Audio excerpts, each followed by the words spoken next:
अल्हम्दुलिल्लाह हमारा ताल्लुक मसले के अहले हक अहले सुन्नत व जमात से है और हमारे अहले सुन्नत के मामूलात में से ईसाल सवाब करना है। अभी जो मैंने आयत करीमा पढ़ी कि कुर रब्बिरहमहुमा कमा रब्बयानी सगीरा, तो यह है वालिदैन के मरने के बाद दुआ की जाए।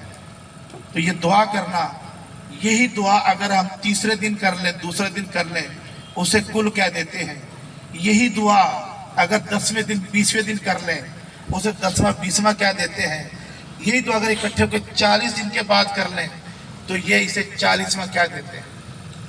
और ये जो है रिश्तेदारों का, अजीज़ों का, मुसलमानों का जमा होकर अपने गुजरे हुए वालों के लिए दुआ करना, सूरह हशर के अंदर 28वें पारे में कुरान ने ये ईमान वालों का वसफ करा दिया। कुरान ने क्या फरमाया? सूरह हशर 28वां पारा, कुरान फरमाता है जाऊ मिन बादिही अल्लज़ीना जाऊ मिन बादिही यक़ूलूना, वो लोग जो बाद में आने वाले हैं वो कहते हैं यक़ूलूना रब्बना इग़फ़िर लना, बाइतला हमें बख्श दे, वाली इख़वानिना अल्लज़ीना सबक़ूना बिल ईमान, और जो ईमान से रुखसत हो गए उनको बख्श दे। और हम यही करते हैं, कुल में भी ईमान वाले जमा होते हैं, 40 में भी यही करते हैं, बाइतला हमें भी बख्श दे और जो हमारे दुनिया से ईमान से रुखसत हो गए उन्हें भी बख्श दे। तो ये इसाले सवाब करना, ये दुआ करना, ये कुरान से साबित है, मामूलात अहले सुन्नत से है। और हदीस पाक में देखिए, एक शख्स हुजूर की बारगाह में आया, हज़रत अनस हदीस के रावी है, आगे उसने सअल रसूलुल्लाह, सवाल किया रसूलुल्लाह से, अर्ज़ या रसूलल्लाह इन्ना नतसद्दक़ु अन मौताना व अन नहुज्ज अन्हुम व नदउ लहुम हल यसुर ज़ालिक, या रसूलल्लाह हम अपने मरने वालों से सदको खैरात करते हैं, उनकी तरफ से हज करते हैं और उनके लिए दुआ करते हैं। क्या ये सदको खैरात का सवाब, क्या ये हज का सवाब और क्या ये दुआ का सवाब उन्हें पहुंचता है? नबी करीम सल्लल्लाहु अलैहि वसल्लम फरमाया कि नाम यसु इलैहि ज़ालिक यफरहूना, फरमाया इसका सवाब पहुंचता है और वो ऐसे खुश होते हैं जैसे आज किसी को तबाक में रख कर तोहफा पेश किया वो खुश होता है। और हमारे अहले सुन्नत का अकीदा ये है, इंसान हर नेक अमल का सवाब उन्हें पहुंचा सकता है। जो हम नमाजें पढ़ते हैं, इबादत करते हैं, सदका खैरात करते हैं, हज करते हैं, नमाज तो पढ़ी है, उसका सवाब दुआ में क्या मैंने मेरे वालिदा को पहुंचा, मेरे वालिद साहब को इसका सवाब पहुंचा। और देखिए आखिरी बात, मुजद्दिद क्या होता है? मुजद्दिद जब इस दुनिया में आता है वो दीन को संवारने के लिए आता है। हज़रत मुजद्दिद अफ़सानी इस दौर में आए। आपका वो दौर था जब बादशाह अकबर ने हिंदू सिख मुसलमानों को मिला के एक नया दीन इलाही बनाया। अल्लाह ने ऐसे में मुजद्दिद अफ़सानी को भेजा, आपने उसके बातिल नजरियात को कलाकमा करके इस्लाम को वाशगाफ किया। तो मुजद्दिद बातिल की आमेदिश नहीं करता, हक को वादे करता है। आपने किताब लिखी है 2 जिल्दों में, मकतूबात रब्बानी, उसकी जिल्द 2 के अंदर आप अपना वाक्य नकल करते हैं मुजद्दिद अल-अफ़सानी।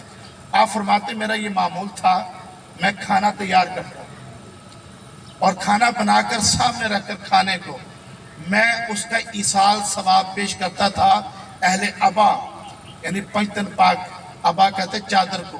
तो जो चादर में थे हज़रत फातिमा ज़हरा, हज़रत अली मुर्तज़ा, इमाम हसन हुसैन, उन्हें मैं इसहाल किया करता था। यहाँ तक कि मैंने इमामुल अंबिया को ख्वाब में देखा और मैंने देखा तो हुजूर ने मुंह फेरा। मैंने कहा यासर मैं अहले अबा को इसहाल करता हूँ।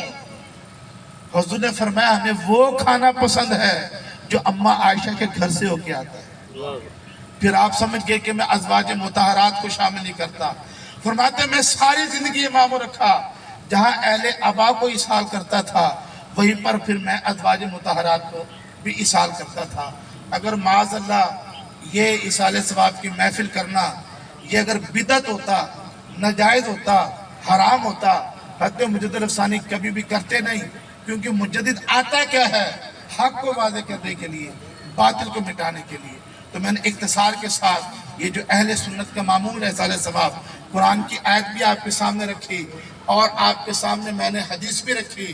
بزرگ عمل گھنٹوں کا بیان ہو سکتا ہے اس موضوع پر دیکھیے اقتضا سمجھانے کے لیے، لیکن جو نہیں مانتے نا ان کے پاس منع کرنے پر واللہ قرآن ہوتا تو قرآن اٹھا کے کہتا نہ کوئی قرآن کی آیت ہے نہ حدیث ہے سوائے اس کے صحابہ نے نہیں کیا. جب اس بات پہ آتے ہیں ہم یہ سوال کرتے ہیں کیا یہ اصول مسلم ہے؟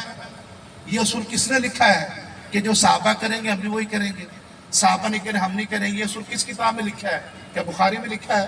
مسلم نے لکھا ہے؟ ترمذی میں، سیاستان میں، کس حدیث میں؟ پھر ان کی سٹی گم ہو جاتی ہے.